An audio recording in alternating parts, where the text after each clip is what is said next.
यहां फिगर में देखें तो आपको 3 आइडेंटिकल सर्कल दिख रहा है और तीनों ही सर्कल का जो डायमीटर है वो यहां पर 1 यूनिट दिया गया है।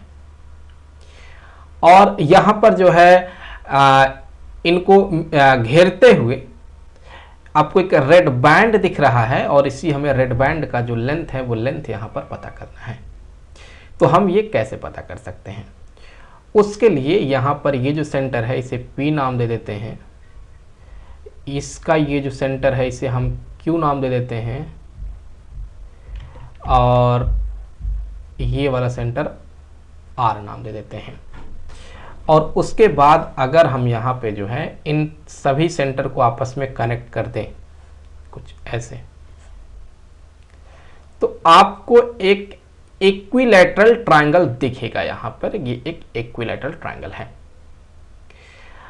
और साथ ही साथ अगर आप देखें तो चूंकि ये इसका रेडियस है और ये इसका रेडियस है, अगर आप इन दोनों रेडियस को देखेंगे तो ये इसका रेडियस हाफ होगा क्योंकि डायमीटर 1 है, हाफ होगा, इसका रेडियस हाफ होगा और हाफ एंड हाफ ऐड करेंगे तो ये 1 देगा।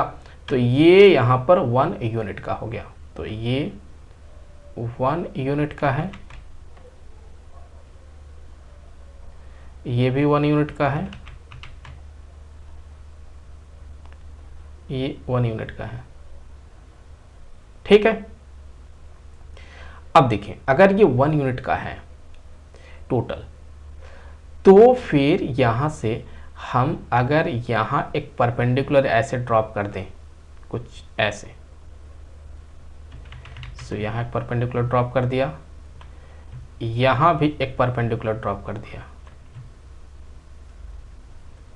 तो फिर यहां से ये हो जाएगा ए और ये बी।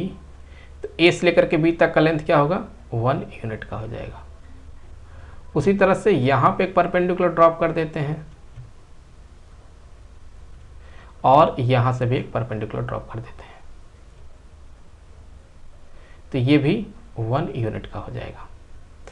उसी तरह से यहां और यहां, तो ये भी 1 यूनिट का हो जाएगा। ठीक है। तो अब यहां से तो ये 1 यूनिट हो गया। तो फिर अगर आप यहां गौर से देखें तो मैं इन पॉइंट को पहले तो नाम ही दे देता हूं। जैसे इस पॉइंट को मैंने नाम दे दिया, ये है टी, ये है ई और ये है एफ।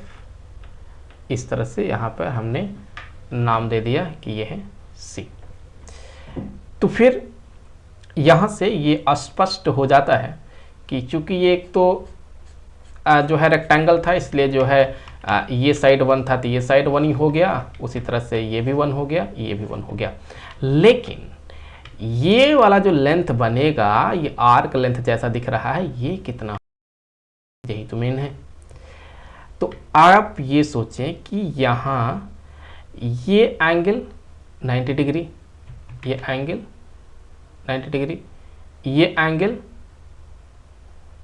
60 डिग्री, ये एंगल फिर 90 डिग्री।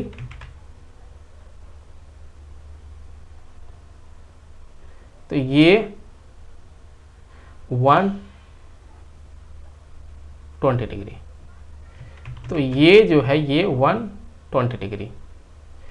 अब अगर यहां पर ये वाला जो है लेंथ जो कि यहां 120 डिग्री सबटेंड कर रहा है, तो वही एंगल तो ये भी सबटेंड करेगा। यहाँ पे ये वाला पार्ट 120 डिग्री और वही एंगल ये वाला पार्ट भी यहाँ पे सबटेंड करेगा।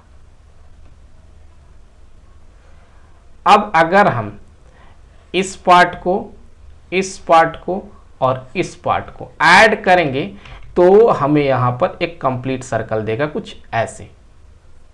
ये एक कंप्लीट सर्कल देगा जिसका कि डायमीटर यहां पर 1 यूनिट ही होगा।